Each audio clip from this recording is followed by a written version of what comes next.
2025ನೇ TV9 salute ಈ ಮಹಾ ಕಾರ್ಯಕ್ರಮಕ್ಕೆ ತಮ್ಮೆಲ್ಲರಿಗೂ ಕೂಡ ಆತ್ಮೀಯ ಸ್ವಾಗತ ಸುಸ್ವಾಗತ. ಕಳೆದ 3 ವರ್ಷಗಳಿಂದ TV9 ಪೊಲೀಸ್ ಇಲಾಖೆಯಲ್ಲಿ ಸಾಧನೆ ಮಾಡ್ತಾ ಇರುವಂತಹ ಸಾಧಕರನ್ನ ಗುರುತಿಸಿ ಗೌರವಿಸಿ ಅವರನ್ನ ಸನ್ಮಾನಿಸುವಂತಹ ಕೆಲಸವನ್ನ ಮಾಡ್ಕೊಂಡು ಬರ್ತಾ ಇದೆ. ಇವತ್ತು ಮತ್ತೊಮ್ಮೆ ನಾವು ಆ ಸಾಧಕರನ್ನ ಸನ್ಮಾನಿಸುವ ಅದ್ಭುತ ಕ್ಷಣಕ್ಕೆ ಸಾಕ್ಷಿಯಾಗ್ತಾ ಇದ್ದೀವಿ ಅನ್ನೋದು ಹೆಮ್ಮೆಯ ಸಂಗತಿ. ಎಸ್ ಮಧುಶ್ರೀ, ಬಹಳ ಅದ್ಭುತವಾಗಿ ಹೇಳಿದ್ರಿ ನೀವು. ಒಂದು ಸಂಗತಿ ಏನು ಅಂದ್ರೆ, ನಮ್ದೊಂದು ಧ್ಯೇಯವಾಕ್ಯ ಇದೆ, ಉತ್ತಮ ಸಮಾಜಕ್ಕಾಗಿ. ಪೊಲೀಸರದ್ದು ಕೂಡ ಅದೇನೇನೆ, ಹೌದು, ಉತ್ತಮ ಸಮಾಜಕ್ಕಾಗಿ, ಶಾಂತಿಯುತ ಸಮಾಜಕ್ಕಾಗಿ, ಸೌಹಾರ್ದಯುತ ಸಮಾಜಕ್ಕಾಗಿ. ಸೊ ಅವರು ಅದೇ ಧ್ಯೇಯವನ್ನು ಇಟ್ಕೊಂಡು ಕೆಲಸ ಮಾಡ್ತಾ ಇದ್ದಾರೆ. ಇಂಥ ಸಂದರ್ಭದಲ್ಲಿ ನಾವು ಯೋಚನೆ ಮಾಡಿದ್ವಿ, ಅವ್ರನ್ನ ಗುರುತಿಸ್ಬೇಕು, ಗೌರವಿಸ್ಬೇಕು, ಅವ್ರಿಗೆ ಪ್ರಶಸ್ತಿ ನೀಡಿ ಪ್ರೋತ್ಸಾಹಿಸಬೇಕು ಅಂತ.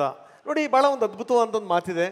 ಒಬ್ಬ ಮನುಷ್ಯನ ಯೋಗ್ಯತೆಯನ್ನು ಹೆಂಗೆ ಅಳಿಬೇಕಂತೆ ಅಂತಂದ್ರೆ, ಅವನು ಎಷ್ಟು ವರ್ಷಗಳಿಂದ ವಿಶ್ವಾಸವನ್ನು ಉಳಿಸ್ಕೊಂಡ್ ಬಂದಿದ್ದಾನೆ ಖಂಡಿತ ಅದರ ಮೇಲೆ ಅಳಿಬೇಕು ಅಂತ. ನಮ್ದು ನೋಡಿ 19 ವರ್ಷ ಒಂದು ವಾಹಿನಿ ಸದಾ ನಂಬರ್ 1 ಇರುತ್ತೆ ಅಂತಂದ್ರೆ ಅದಕ್ಕೆ ಕಾರಣ ಏನು? ನೋ ಡೌಟ್, ಅದಕ್ಕೆ ಕಾರಣ ನೀವುಗಳು, ಕರ್ನಾಟಕದ ಜನತೆ. ನನಗನ್ಸುತ್ತೆ, ವಿಶ್ವದ ಯಾವುದೇ ವಾಹಿನಿ ತೆಗೆದುಕೊಂಡ್ರೂ ಕೂಡ, ನೀವು ಯಾವುದೇ ಚಾನಲ್ ಜ್ಞಾಪಿಸ್ಕೊಳ್ಳಿ, 19 ವರ್ಷ ನಂಬರ್ 1 ಅನ್ನುವಂಥದ್ದು ಇಲ್ಲವೇ ಇಲ್ಲ. ಈ ಮುಖಾಂತರ TV9 ಕನ್ನಡದ್ದು ನೋ ಡೌಟ್ ಇದೊಂದು ವಿಶ್ವ ದಾಖಲೆ.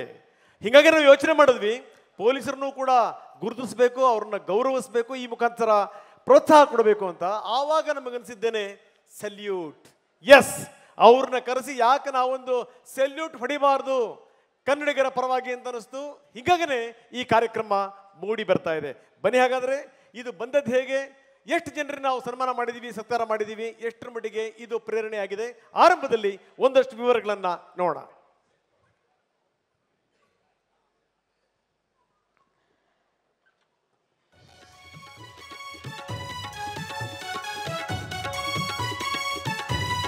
TV9 ರಾಜ್ಯದ ನಂಬಿಕೆ. TV9 ಕನ್ನಡ, ಉತ್ತಮ ಸಮಾಜಕ್ಕಾಗಿ. TV9 ಕರುನಾಡಿನ ಏಕೈಕ ಆಯ್ಕೆ.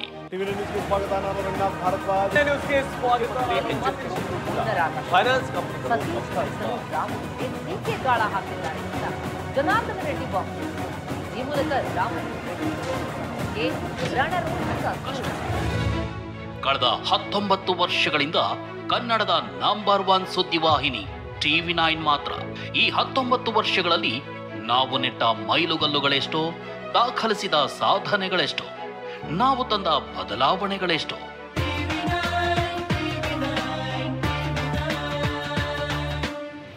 ನಿರಂತರ ಜನಪರ ಸುದ್ದಿಯಿಂದಲೇ ಸರ್ಕಾರ ಮತ್ತು ಸಮಾಜದ ಕಣ್ತೆರೆಸುವ ನಿಮ್ಮ ನೆಚ್ಚಿನ TV9ನ ಸಾಮಾಜಿಕ ಕಳಕಳಿಗೆ ಸಾಟಿಯೇ ಇಲ್ಲ.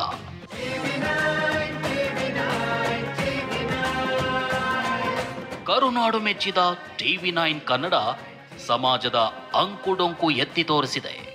ನೂರಾರು ಅಕ್ರಮಗಳನ್ನ ಬಯಲಿಗೆಳೆಯೋದರ ಜೊತೆಗೆ ನಾಡಿನ ಸಾಧಕರನ್ನ ಗುರುತಿಸುವ ಕೆಲಸವನ್ನೂ ಮಾಡ್ತಿದೆ. ಜೈ ಹೋ ರೈತ, ಜೈ ಜವಾನ್, ಕರುನಾಡ ನಕ್ಷತ್ರ, ನವನಕ್ಷತ್ರ ಸನ್ಮಾನ ಹಾಗೂ ಹೆಮ್ಮೆಯ ಕನ್ನಡತಿಯಂಥ ಕಾರ್ಯಕ್ರಮಗಳ ಮೂಲಕ ಸಮಾಜದ ವಿವಿಧ ಕ್ಷೇತ್ರದ ಸಾಧಕರನ್ನ ಗುರುತಿಸಿ ಗೌರವಿಸಿದೆ. ಎಲೆಮರೆಕಾಯಿಯಂಥ ಸಾಧಕರನ್ನು ಪ್ರೋತ್ಸಾಹಿಸಿದೆ. ಹೀಗೆ TV9 ನೀಡ್ತಿರುವ ಪುರಸ್ಕಾರಗಳಲ್ಲಿ ಅತ್ಯಂತ ಪ್ರಮುಖವಾದದ್ದು ಈ TV9 ಸೆಲ್ಯೂಟ್.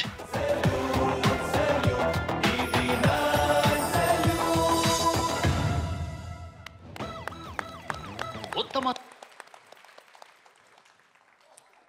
ಹೇಗೆ ಇದು ಬಂತು ಅದರ ಒಂದಷ್ಟು ವಿವರಗಳನ್ನು ನೀವು ನೋಡಿದ್ರಿ. ಈಗ ನಾವು ಈ ಸನ್ಮಾನಿಸುವಂಥ, ಸತ್ಕಾರ ಮಾಡುವಂಥ ಕಾರ್ಯಕ್ರಮ ಇದೀಗ ಶುರುವಾಗ್ತಾ ಇದೆ. ಆರಂಭದಲ್ಲಿ ಒಂದು ಸಂಗತಿನ ಹೇಳಬೇಕು, ವಿಧ್ವಂಸಕ ಕೃತ್ಯವನ್ನು ಎಸಗುವಂಥವರು ಕಾಯ್ತಾನೆ ಇರ್ತಾರೆ. ಯಾವುದಾದ್ರೂ ಒಂದು ಅವಕಾಶ ಸಿಕ್ತು ಅಂತಂದ್ರೆ ಅದನ್ನು ಅವರು ಉಪಯೋಗಿಸ್ಕೋತಾರೆ. ಈ ಮುಖಾಂತರ ಸಮಾಜದ ಶಾಂತಿ ನೆಮ್ಮದಿಯನ್ನ ಕದಡಿ ಬಿಡ್ತಾರೆ. ಆವತ್ತಾದದ್ದು ಕೂಡ ಅದೇನೇನೆ. ಇದಕ್ಕಿದ್ದ ಹಾಗೇನೆ ಒಂದು ಹೋಟೆಲಲ್ಲಿ ದೊಡ್ಡ ಮಟ್ಟದ ಸ್ಫೋಟ ಆದಂಥ ಸಂದರ್ಭದಲ್ಲಿ ಆರಂಭದಲ್ಲಿ ಹೇಳಿದ್ರು, ಇಲ್ಲ ಇದೇನೋ ಸಿಲಿಂಡರ್ ಸ್ಫೋಟ ಆಗಿರಬೇಕು, ಏನೋ ಇರಬೇಕು ಅಂತ. ಆಮೇಲೆ ತಕ್ಷಣಕ್ಕೆ ಪೊಲೀಸರಿಗೆ ಗೊತ್ತಾಯಿತು ಇದು ಸಿಲಿಂಡರ್ ಸ್ಫೋಟ ಅಲ್ಲ, ಇದು ಖಂಡಿತವಾಗ್ಲೂ ಇದೊಂದು ವಿಧ್ವಂಸಕ ಕೃತ್ಯ.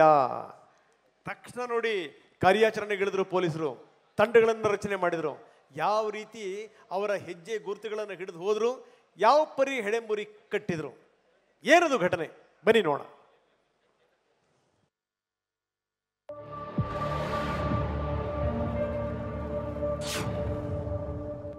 ಅದು 2024 ಮಾರ್ಚ್.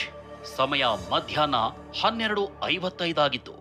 ಕೂಲ್ ಆಗಿದ್ದ ಈ ಮಹಾನಗರಿಯಲ್ಲಿ ಕೇಳಿ ಬಂದ ಬಾಂಬ್ ಸದ್ದು ಇಡೀ ದೇಶವೇ ಬೆಚ್ಚಿ ಬೀಳುವಂತೆ ಮಾಡಿತು.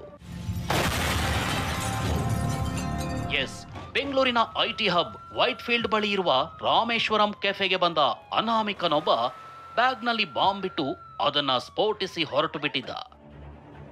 ಆಗ ಮಿಂಚಿನಂತೆ ಫೀಲ್ಡ್ಗಿಳಿದವರೇ ಬೆಂಗಳೂರು ಸಿಟಿ ಪೊಲೀಸ್.